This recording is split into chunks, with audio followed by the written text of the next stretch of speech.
ñu ngi leen di ziare bu baax di ñaanal ñëpp jàmm vraiment internet ci émission Ëttu Sport waxtaane bo ak la famille sport tey jii suñu premier numéro 21 c'est ci woon Mohamed Ndiaye Sy kenn dootu ko présenté Guédiawaye kenn dootu ko présenté ci casquette yu doon moo may casquette yu bëri jaar na ci parti démocratique Sénégal nekk na fi président UJTL responsable des jeunes ci loolu tamit Guédiawaye la jàngee am na so ay lijaasam ba yàlla def tey mu nekk transfert mais am na dañ ko xam ci benn casquette boo xamante ni nii ci boole sport la noo nekk ku bëgg sport yàlla def moo jiite ñaari entité président navétane la mais aussi président club division régionale la ménage général te lii moo seet si ko pour waxtaan ci wàllu football de manière générale la boobu rek bon ñu bàyyi ko mu ñëw ko askan bi président Mohamed ñu ngi lay nuyu. maa ngi lay ziar président Morio maa ngi nuyu waa internet bi yëpp di nuyu képp ku bëggee sport di nuyu aussi waa Guédiawaye nuyu Sénégal yëpp di ñaan yàlla def fi jàmm warkalla. waaw di ñaan yàlla def fi jàmm tey ñu ngi ñëw seet si la ak Kalbou Sell TV di site boo xamante ni vraiment yëpp ko site pour la travers du monde muy liggéey loo xamante ni vraiment am na solo. tey jii Ahmed suma la laaji ci sport lan mooy sa rapport ak sport parce que Ahmed Chine mais ici bi jaakaar naa ni yàlla mais nekk na ko bu bëgg am casquette président lan mooy rapport bi de manière générale amul amul amul laaj vraiment ak yéen bon mun naa ne loolu la rapport bi loolu la amul la yéene bëgg-bëgg vraiment passion. gis tamit bon Ahmed boo xoolee ak bi nga dëkk ñu def la ko président bu dëgg fa juddoo yaa ngi juddoo ci koñ bi ñu wax ko nu mag baax du mbaaru Serigne Saliou finalement nga poxo si foofu mais seen diggante tamit aussi ak jeunesse bi li ñuy wax moom mafia la da nga am daal benn contact direct avec les jeunesses et tout ça donc ci yooyu tey ñu am ko ñu am confiance yow jox la équipe bi bon vraiment wóolu la donc loolu lu mu def ci yow aussi. bon kontaan naa bégte mais mun naa tamit séeréer bi bon comme man ak yow la rek ak samay xarit lañ samay frère lañu xam nga ñu bokk dëkk man ak ñoom aussi yàgg ma nekk ak ñoom yéene leen ñu yéene ma ñu ànd di bokkoo di dund muy neex di dund muy metti di toog di waxtaan ak ñoom di ka il faut di ree comme nu ma yéene sama bopp ma yéene leen to ñoom ñëpp ci lu nekk soo ko jot maa ngi ci mu amee jot bi ma ne aussi lu ma nekk soo ko jot ñu nekk ci su fekkee jot bi may na leen ko loolu mooy li nga xamante ne moom lañ sekk man ak ñoom vraiment aussi ma sekk ak ñëpp jàmm bon di ñaan yàlla loolu aussi sax ñaan yàlla aussi sax ku ci nekk lépp luy sa yéen rek suñu borom bi yéen mottali ko.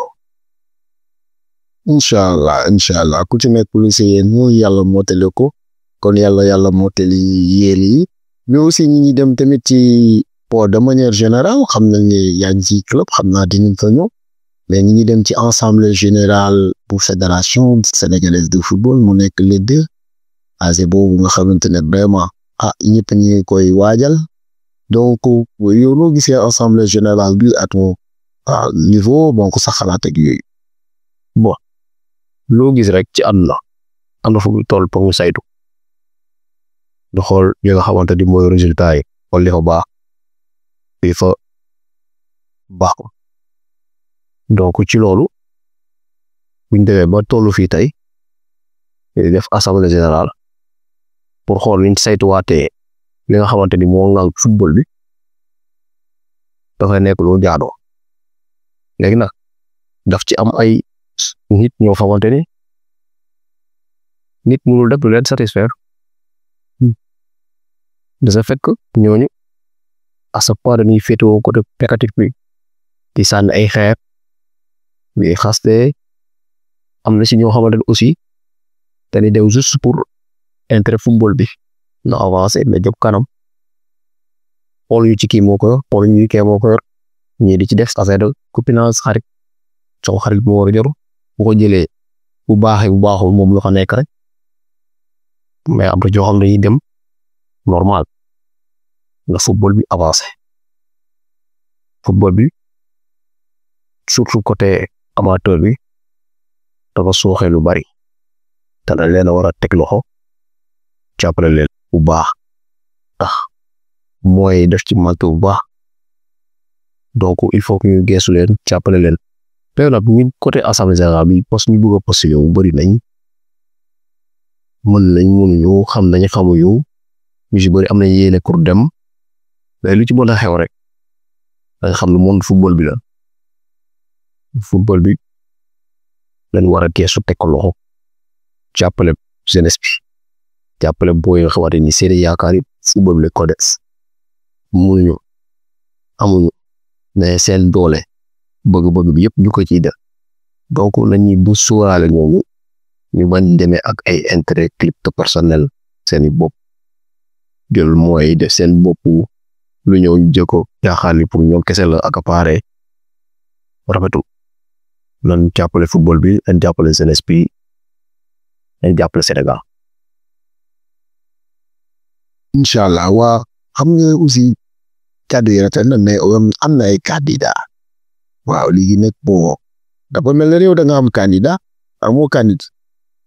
waaw bon xam nga mun nañu am candidat waaw mais lépp loo gi ay waxtaan la rek mun ñu ñàkk am candidat parce que tamit muy jëm ci lu toll nii yor structure bu toll nii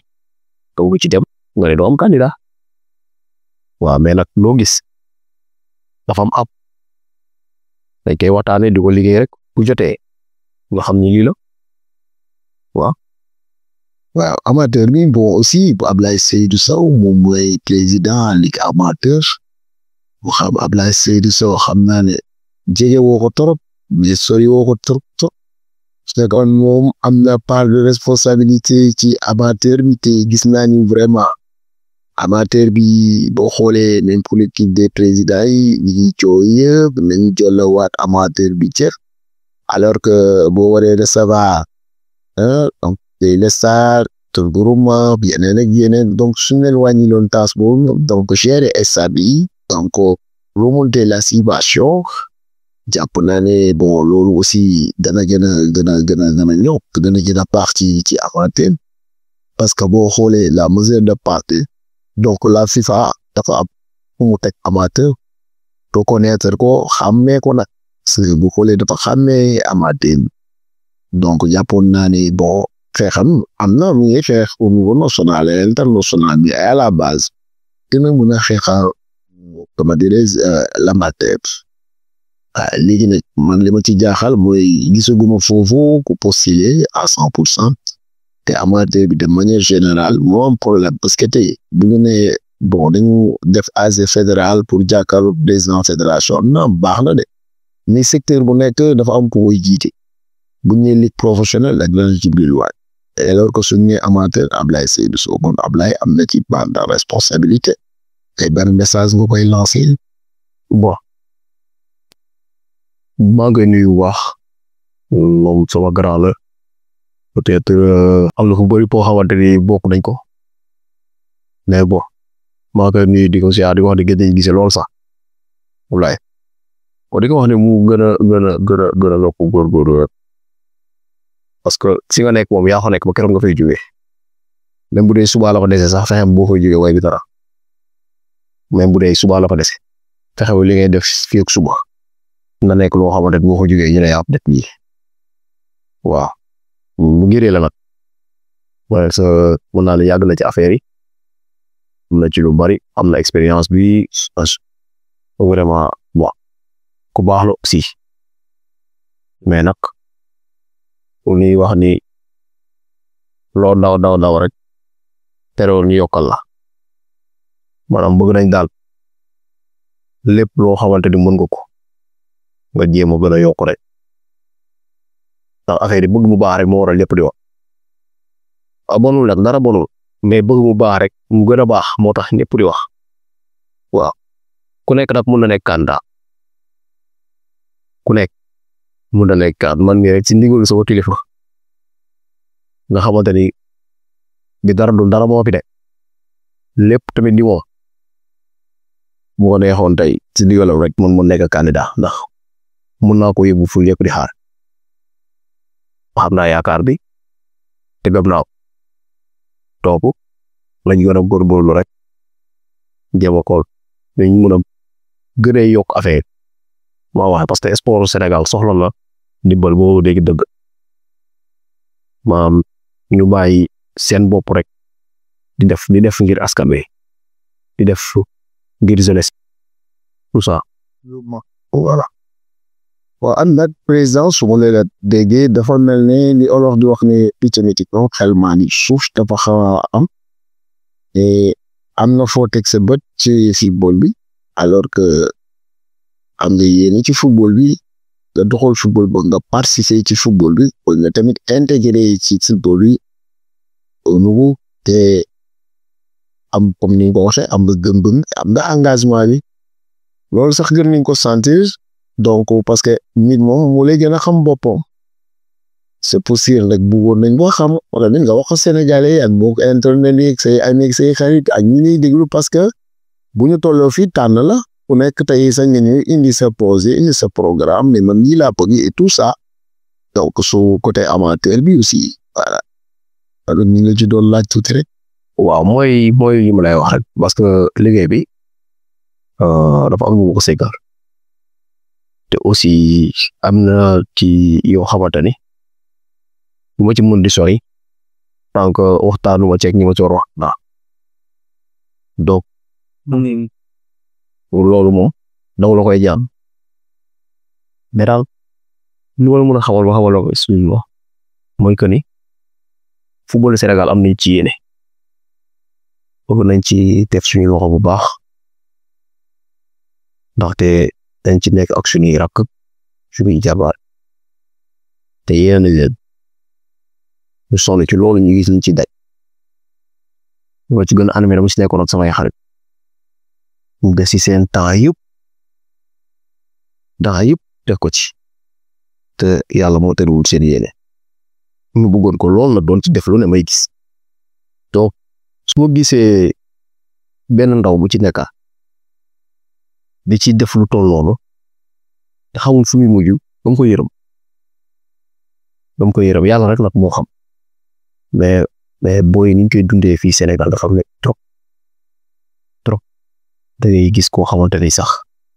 am na talent fu mu yam mais pour ñu jël ko dugal fi mu war a dugg da ngay gis ñi ko war a def remplacer ko ak keneen koo xamante ni parce que amul lu leen jox seen intérêt boobu jaay dafatul koo xamante ne talent bi mu ngi ci moom mu mun ko normal gëm ko bëgg man ma jógee fay indi sama doom boo xamante ne day nelaw ba di du dem entraînement xamul lu bari ñëw gis na sama waay xam nga sama fii kat bëgg naa wax dugal am benn un nii wala benn deux nga ne waaw mooy dugg jël ko dugal jël ka nga xamante ne sax talent kese la day yeewu 5 heures ba tey dugg ci géej gi mu toog foofu parce que lan la loo xam ne ñooy dañ ci war a bàyyi xel booy dañoo sonn te am problème mu daal di ko takkale am problème mu mayo di ko takkale góor yi am problème mu gaa mun ko trop di ko takkale ba yàlla def tey ubbi leen benn buntu wax wala su mun a jaar ngir buñ fa jaar dañ ci génne parce que dañ ko mais nga jël ko remplacer ak koo xamante ne mu ngi tëdd di nelaw papa mu ngi fay daw oto bu baax bu la woowee téléphone mun na sama ñëw téléphone la lay woo rek caaral ma jox la nga dugal ma sama boy bi nga jaar bi bu jox la nga dugal boy bi tam ñetti fan ñu génne ko sànni ko fële waaw toog loolu daal bëgg naa daal nga bàyyi ci seen respect xel bu baax milieu sport bi dafa metti booy di daj lu ne mais ñu si bëri amuñu sens bi waaye tamit ñu si bëri loolu moo leen tàmbali loolu mooy fiite kumba am day kumba amul day boobu loxo bu gudd loxo bu gàtt waroon nañ dépasser football fii Sénégal waroon nañ dépasser lii amateur bi nag moom dañ leen a seetaan carrément waaw dañ leen gëstu te jàppale gëstu club ndaw yi parce que day trop ci yow des fois metti na leen gëstu di leen jàppal yombal yenn yi wéy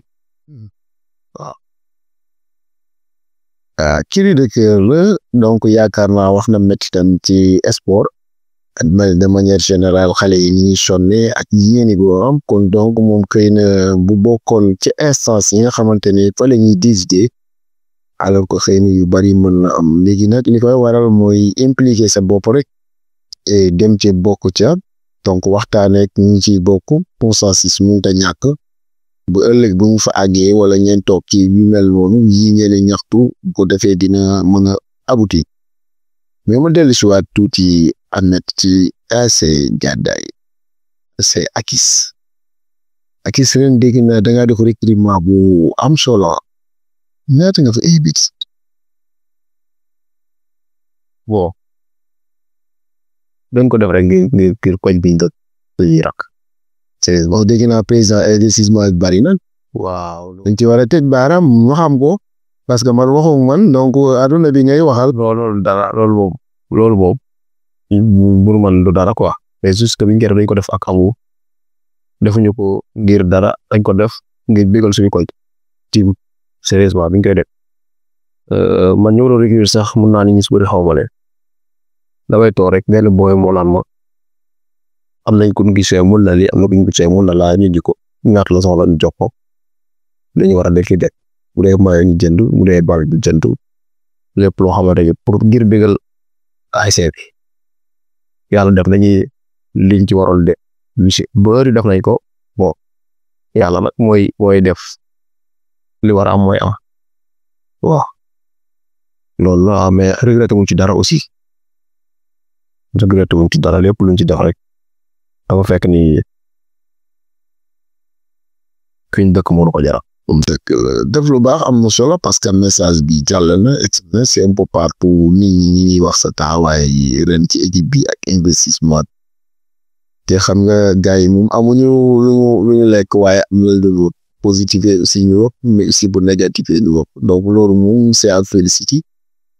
di la ci bon encourager encore une fois di la wax nga tax même pied d'égalité beneen bi nag xam naa waxtaan suñu dugg ci structure bi nga xamante ne mooy Atlantique FC di division régionale donc da nekk président manager général donc nekk fa Atlantique boobu nag aussi ku ne xam na ni actuellement nii am na ay jafe-jafe yu bari yoo xamante ni à l'interne du côté management du côté marketing du côté mais sur le plan financier am na ay jafe-jafe depuis ba xamante ni vraiment jàpp naa ne war ngeen ci mën a toog donc surtout ménage général mu ci liggéey waxul lu koy avancer loolu mais c'est pas facile mun ca xam sa xalaat si bon lu ci mel ni Atlantique club la boo xamante ni mu ngi nekk Guédiawaye Abdou Aziz Ndiaye Mourinho coach la moom moo ko créé sonn ci lool daw ci ba sonn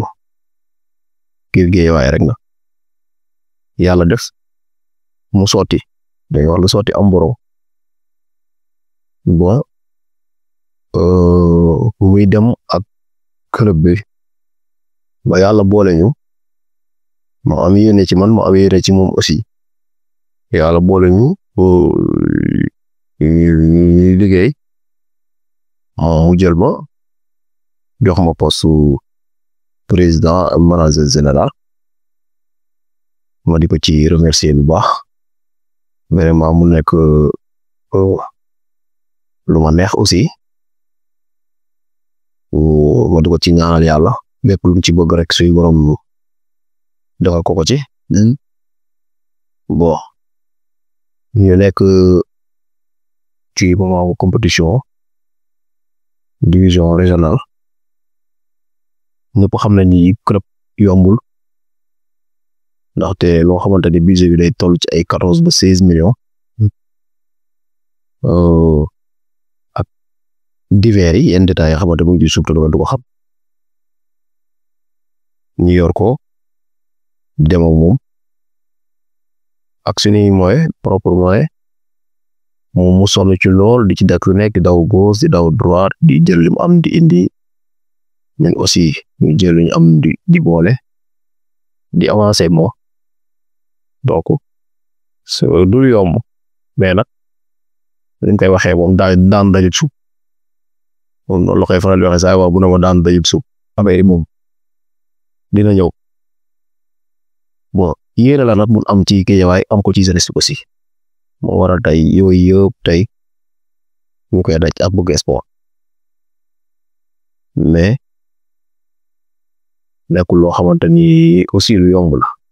nga xamante nag moom ci wax di lancer benn appel mooy que ni Guédiawaye comme ni koy waxee 4 club la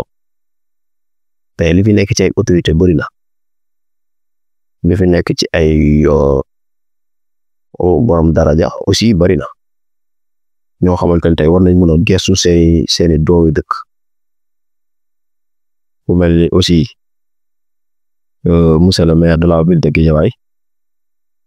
ak maire commune yi war na di góorgóorlu aussi di jàppale seen club yi ci subvention yi mënuñu leen apporter lu bari nag ndax ku yor ay budget wu 14 ou 15 millions danga ciy jàpp rek ndax la nga ciy jàpp moom peut-être dina am lu mu ko mënal waaye dafay baax dafay baax ñu leen ñuy jàppale di gestu seen club yi aussi dimbali aussi ci côté stade yi ndax dañuy bëgg di entraîner yow mais saa yoo demee ci sax da ngay fay 25 000 ba 30 000 munoo dëkk Guédiawaye 4 club kese am fii Guédiawaye am fii ci ay terrain moo am benn chaque jour 1 heure de temps ci terrain normalement même bu doon ngay am semaine bi sax 2 jours ci semaine bi sax ba 3 jours sax baax na mais munoo ko sax am loolu da ngay mujj stade boo dem da ngay fay da nga dëkk bi Guédiawaye loolu tamit rafetul nañ fexe loolu di jéem ci góorgóorlu ndax Guédiawaye da leen ko dénk ni leen ko dénkee tamit noonu lañ koy dénkaatee keneen da ngay toog rek après mu soog a dem bàyyi jox keneen waaw na sax suba man mii mun naa toog yor ko donc boo fi nekkee da ngay fexe liñ la dénk nga di ko jaarale yor commune wala yor département sax soxlawul ngay nekk benn nisi waaw soxlawu ko juste ko askan wi ñu bëgg rek ci ngay dox laaj ñu la ay millions laaj ñu la ay milliards mais fexeel jege leen xam seeni métier nga koy bokk ak ñoom c'est juste ça. xam naa ni dañuy terminer émission bi bientôt li ci des bareetul xam naa ci tënk rek 5 minutes maximum moo ci des 10 minutes waaye xam naa mun nañ la may dee mais am na fu mu bëggoon dugg rek fu ndaw a ndaw boo xamante ni il faut mu continuer ci injustice parce que boo xoolee Atlantique de Guédiawaye aussi dama jàpp ne club Guédiawaye te dama gis yeneen club yi dañoo am jour foofu noonu bon Atlantique mënu fa am bés te loolu mi ngi dépendre ci mairie de la te ku xam am na yàgg moom les rapports lan mooy seen rapport yéen ñaar yàgg a war Ahmed mun naa ne duñu ay xarit sama xamarak la nga xaritoo Biram mais mara moom suñu rapport te ko booloon mooy période élection législative yi man la PDS tànn fii Guédiawaye moo coalition Yewwi Askan moom la tànn ak coalition Wallu moom la tànn mais comme ñoom da leen joxoon góor ñu jox ñu jigéen man dama mujjoon nekkoon suppléant ci législative ñoo doon ànd di campagne toog di waxtaan rapport yi nag ñu am yu bëri près ci période boobu nag ci leen xamante woon nag mi leen bon mu nekk bu baax nag vraiment suma grand la doon nañ échanger su yu bëri mais comme ni ma la wax rek sama frère la gën a nekk xarit parce que avant loolu ñoom ñaar doon nañ déggante lu bëri bi am lu waxtaan nekk seeni affaire mais béro waaw mais daal ma di ko wax ni moom mooy le maire kaay soxla nañ ko da leen di jàppale ci yu bëri ñi côté football bi ci fone football la ko soxla mooy ci terrain yi ci subvention yi mënuñu ko soxla feneen mu leen appuyer loo fexe stade yi ku ci nekk am mu ci war a na ko ci am subvention yi dañ fexe muy génn à temps tax dañ koy soxla laaj ñu ko leneen lu bari comme ci mën di jàppale nag ci boppam mu jàppale la parce que xam ni yow moom moo sa nji moom comme ci mënul defal loolu aussi li nga xam ne war na ko ak moom rek mu def loolu lañ koy ñaan. merci président waxtu bi daanaka jeex na mais ci 2 mots rek sa diggante ak monsieur le maire Wakhinane Nimzatt Racine Talla boobu bëggoon naa la ci laaj tamit xam naa ne yaa ngi Wakhinane Nimzatt dafa nga basé bëggoon naa la laaj sa diggante ak moom it aussi ku baax la bëgg na def waaye den subvention yi day yéex boo xamante ndaw boo xamante ni moom mu joxe njëgu ndox daanaka di ko gaay yow mu yóbbante nag man xam nga man boo waxu ba dañ maa yóbbante waaw kooku rek laa bëgg ñu tënk après ñu dem ci mot de la fin. Bon monsieur le maire Racine Talla mun naa ni papa la si man ndax mook sama papa la woon waaw mu nekk aussi moom nit bu baax ku am yëg-yëg ci doomu aadama jàmbaar aussi tax de góorgóorlu na ci Wakhinane Nimzatt la ànd ñu bokkuñu parti sérieusement mais def na fi loo xamante ni ñi fi jaar defuñu ko ci ay maire góorgóorlu na ci côté yu bari waaw mënoo def lépp na da ngay def rek boo fi nga yam keneen ñëw yeggali wala nga def li nga def te nga yaakaar loo nga mën keneen ñëw yeggali waaye góorgóorlu na ci yenn côté yu bari yoo xamante ni gis naa donc ñu di ko ci jaajëfal di ko ñaanal aussi yàlla defal ko jàmm dafa wax ni bon comme ni ko waxee subvention yi gars yi rek kay soxla lu mu ci mën di jàpp rek day gën di ko xool tamit ni ñu koy defee des fois di nga def benn affaire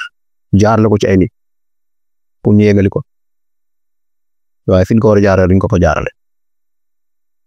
ñu defee ko nu leen neex donc des fois day jar ngay saytuwaat li nga def waaw day jàpp ngay saytuwaat li nga def boo defee ba pare wala ma jox la ni la defaloo war naa la laajaat war na li la ñu wala waxal ba xam den ko war naa ut tamit koo xoolal ba xam est-ce que ni mu ko bëggee mu nga ko defee donc ci yooyu daal laa ci wax ndax côté football bi dégg naa lu bëri loo xam ne ko ci kaas te côté subvention yi foofu ci mairie bi kenn bétail yu bëri yoo xamante ni man leer na ma ni moom sa yiw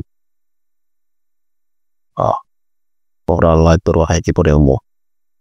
di ko waxal nag moom nit ñi namu nañ ko gën ñu ko gis de amul moom ndax mu nekk dëgg yàlla gën bi bool. waaw monsieur le maire Racine sa doom dëgg li mu wax Ahmed Ndiaye sa doom seeni doomi Ousmane Ndiaye nee na papaam nga xaritam woon mais subvention yi dafa yéete ndaw la en même temps génn nga gis te namu la waaye ñu ne la garaaw xam nga nekk bëgg nañ nga wax ñu rek foo nekk Amérique tamit dégg nga ko donc le ménage général Atlantique dégg nga lu mu ko waxee bëgg na ngeen yombale leen stade yi pour équipe bi du mën a entraîner seen Atlantique boobu et tout ça donc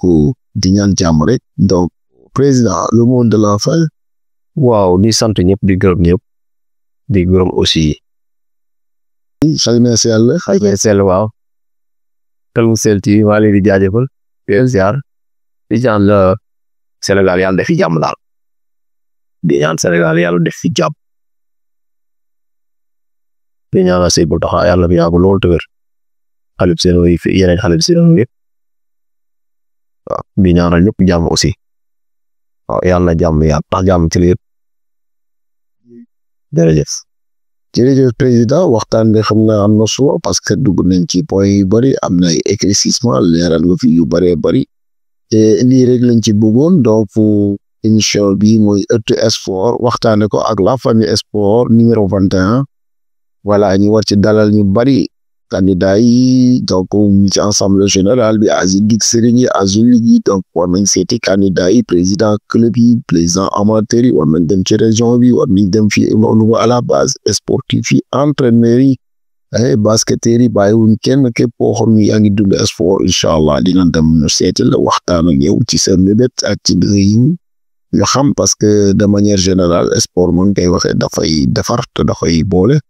kon Xel mu Sell TV loolu moo ko tax a jóg ñëpp nag nañu ko bàyyi xel te bon ñu abonné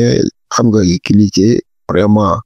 aimer partager pour jeunes yi bari parce que ki ko jiite le directeur jàmbaar la ko de xale la mais mi ngi góorgóorlu bu baax mooy féliciter suma ki ma àndal ñi nga xamante ne moo taxaw affaire bi pour war a nice pour ñu ko seetaan te beneen bi tamit comme niñ ko waxee rek monsieur le maire Racine Talla ñu ngi lay laaj foo nekk kenn te ngi ñëw namm nañ la trop donc émission bi nag boo maa ngi koy may suma doom suma xarit Modou Kara en même temps aussi di ko may madame Talla voilà madame Talla laa koy may Kaja madame Talla di ko may suma rakk ba nga xamante ni mooy Marème Ndiaye Thiat bokk ci série comment dirais-je Xaas TV dañ koy wax Manju moom laa may émission bi maa ngi félicité ñëpp mu daw ko di ñaanal Sénégalais yëpp bokk internet yi xaar ñu ci deuxième numéro yi ñuy waajal ay kilifa yu bari ci football bi incha allah jërë ngeen jëf merci beaucoup.